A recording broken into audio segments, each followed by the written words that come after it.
Jamaah. Oh jamaah. Alhamdulillah. Mana tepuk tangannya dari Brebes? Masya Allah, Alhamdulillah. Kembali lagi di Islam Itu Indah, di spesial Isra Mi'raj dengan tema Allah kasih hadiah sholat. Masa iya kita nggak mau? Masya Allah. Nah, sebelum kita lanjut mendengarkan tausiah dari guru-guru kita kembali lihat sebuah video tayangan tentang menikmati sholat di dalam Hijr Ismail. Masya Allah. Siapa yang mau? Angkat tangan Bu, saya mau. Ibu nggak mau, Bapak nggak mau. Angkat tangan dong. Nah, amin. Yuk kita saksikan tayangannya, ini dia. Ya Allah, siapa yang nggak mau Bu sholat situ Bu ya? Sholat di Hijr Ismail itu Bib, kalau nggak salah seperti seolah-olah kita sholat di dalam Ka'bah, bener ya Bib ya? Betul. Ini Masya Allah luar biasa. Banyak nih dari kita nih ya, buat semuanya nih jamaah yang di rumah juga. Kita tuh sering banget merasa nggak tenang kalau lagi sholat, bener apa bener? Betul. Kadang hati ini suka gelisah, ngerasa ada yang ganjel aja. Atau mungkin juga ada yang putus asa. Padahal sholat itu adalah hadiah dari Allah Subhanahu wa Ta'ala yang seharusnya memberikan ketentraman, kedamaian, serta kenikmatan yang hakiki. Wah, pertanyaannya nih Bib nih.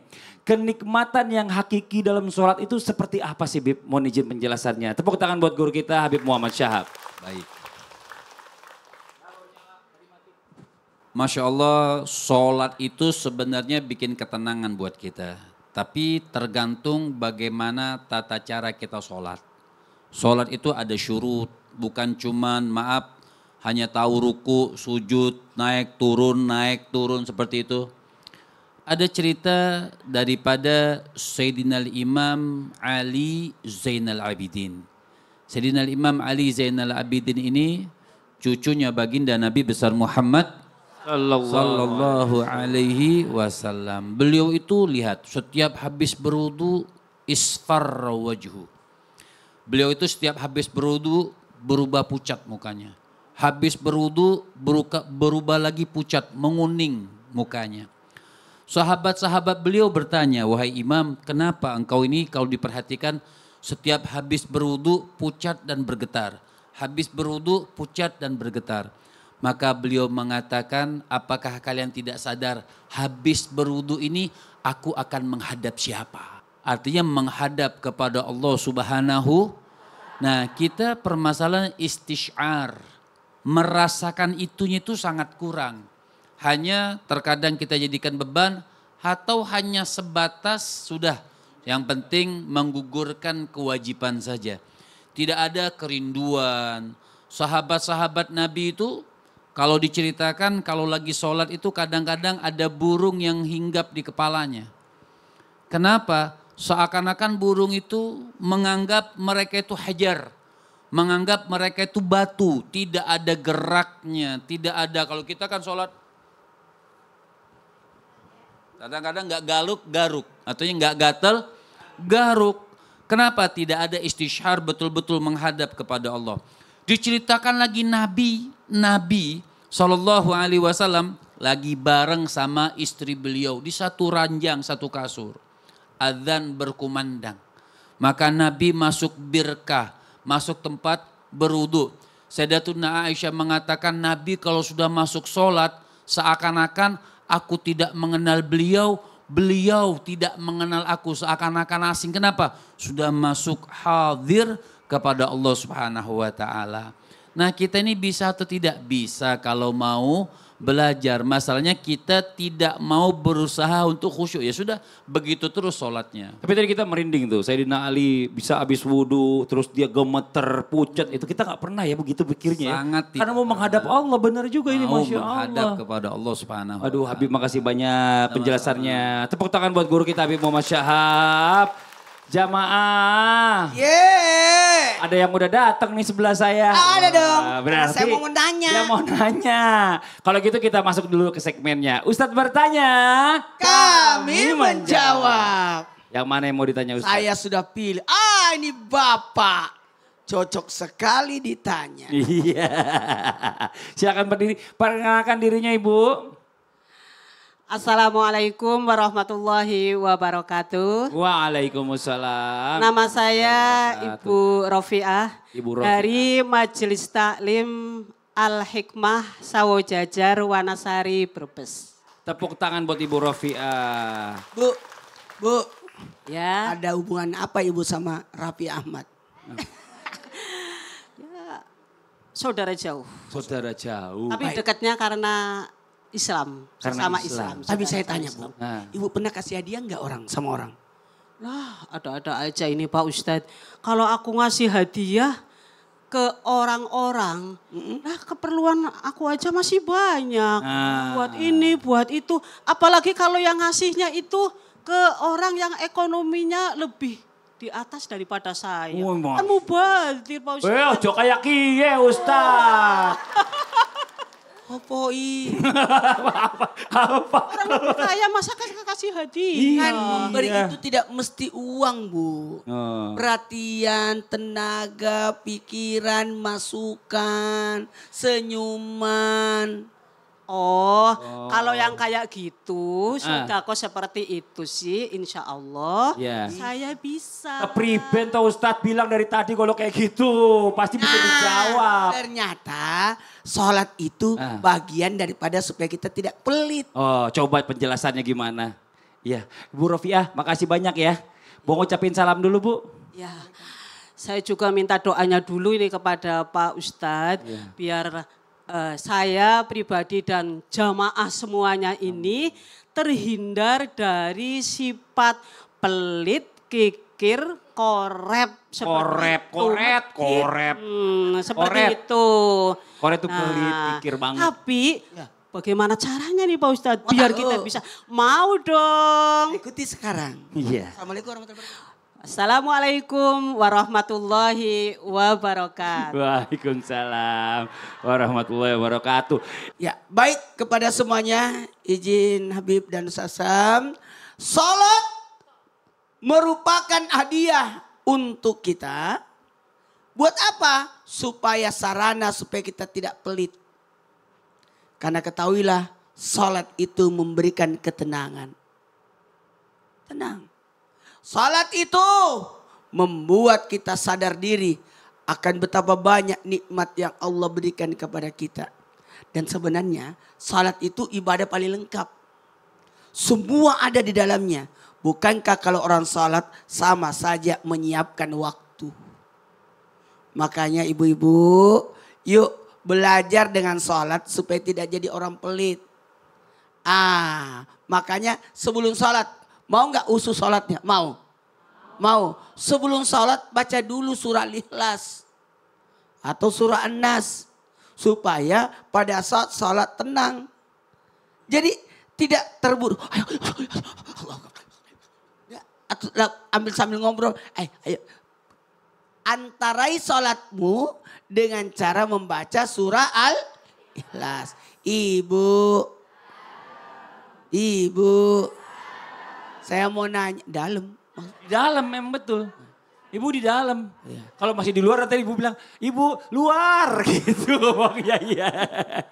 Jadi gini. Jadi ketika kita sholat, saya mau nanya, berapa waktu yang Allah berikan kepada kita? 24 jam. Pak, Bapak ngomong yang jelas. Ini bicara masalah waktu 2 jam atau berapa kali sholat. Berapa jam? 24 jam sehari. 24 jam. Ibu kalau sholat berapa menit? 5. Berapa Pak? 5 menit. 5 menit. 5 menit kali 5 sholat? 25 menit. Sementara Allah kasih kita 24 jam. Hello? Bisa enggak? Salat itu 8 jam. Bisa enggak? 8 jam untuk Allah, 8 jam buat tubuh, 8 jam untuk kerja. 1, 2, 3. Allah, 8 jam untuk tubuh, 8 jam untuk kerja. Itu. Bu. Iya. Iya Bapak saya bukan ibu. Bapak ngomong ibu nunjuknya ke saya sih. Iya. Subuh 1 jam, duhur 1 jam, asar 1 jam, maghrib 1 jam, isya 1 jam. Di mana 3 jamnya? Duha 1 jam, tahajud 2 jam. Oh, Lama? banyak ya. Lama. Tidak lama. 1 jam itu kan kita pergi berwudu, toilet, kan itu semua. Muter-muter sebelum ke masjid. Bisa aja. Tepuk tangan Pak Ustadz Maulana, Masya Allah. Aduh jamaah.